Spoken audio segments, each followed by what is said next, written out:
Hey, I'm Markeia. Want to hear something scary? Dog Girl. Have you seen the video of the mysterious dog girl? The found footage clip went viral and also inspired this tale of a mysterious new cryptid.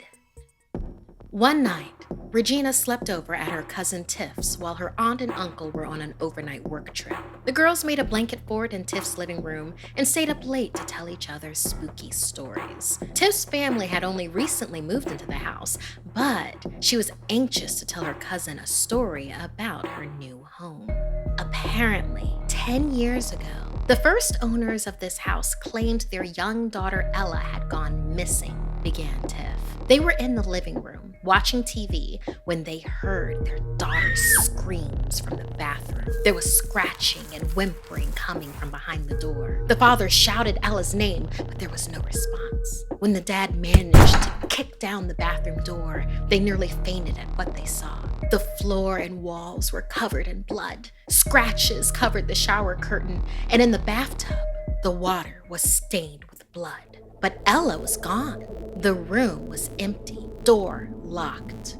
But the window, the light of the full moon shone through the window that something had crashed through from the outside. The lack of evidence led the police around in circles, but the girl was never found. Sometime later, a neighbor went out to feed their dog and found another dog hogging the bowl. But it was a weird dog, hairless all over, long black hair on its head. It looked like a human girl, but it had a snout and jaw like a dog. Snarling, it turned and ran off on all fours. Other neighbors saw the dog girl too, and even recorded footage that made it onto the news. The police made a DNA match on a piece of hair it left behind. The dog girl was Ella.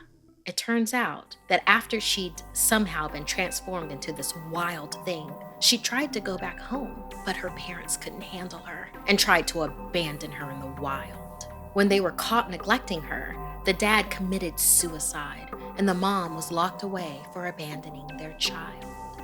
What happened to Ella? Regina asked. They didn't know what to do with her either. She was half child, half dog, Tiff continued. They say she was taken into a lab or sanctuary, but before they could figure out what to do, she got loose. And people still see her wandering the streets to this day. A sudden growl and barking surrounded the tent, and Regina jumped out and onto the couch to see a video of a barking dog on the living room TV. Tiff rolled on the ground with laughter. Regina stormed out of the room and huffed that she was going to go brush her teeth.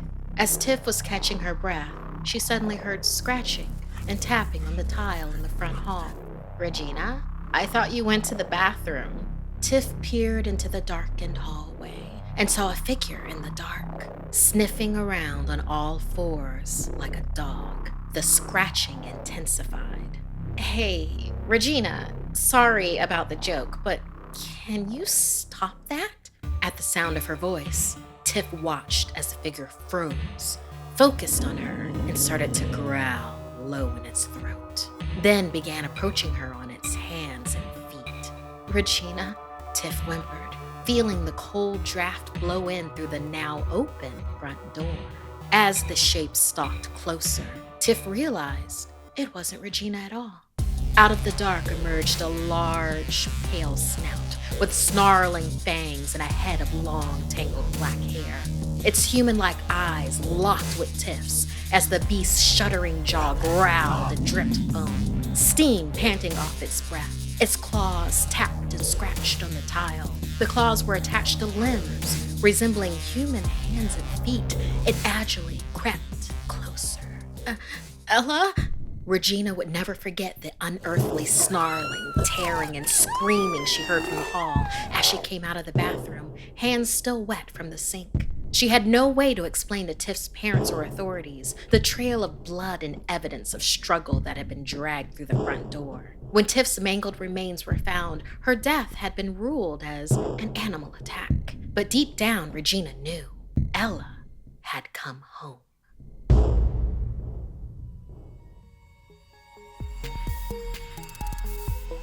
Want more Something Scary? You can hear more stories over on the Something Scary podcast, available for free on Apple Podcasts or wherever you listen to your favorite shows. The links are in the description below. Thank you to all of our patrons. While we do run a limited amount of ads, the show would not be possible without your support. If you'd like to submit a story, send me an email at somethingscary@snarled.com. Like and share this video if it gave you the chills, and don't forget to subscribe to Snarled and turn on the bell for notifications. And if you dare, follow me on social media. Until next time, my dark darlings, sweet dreams.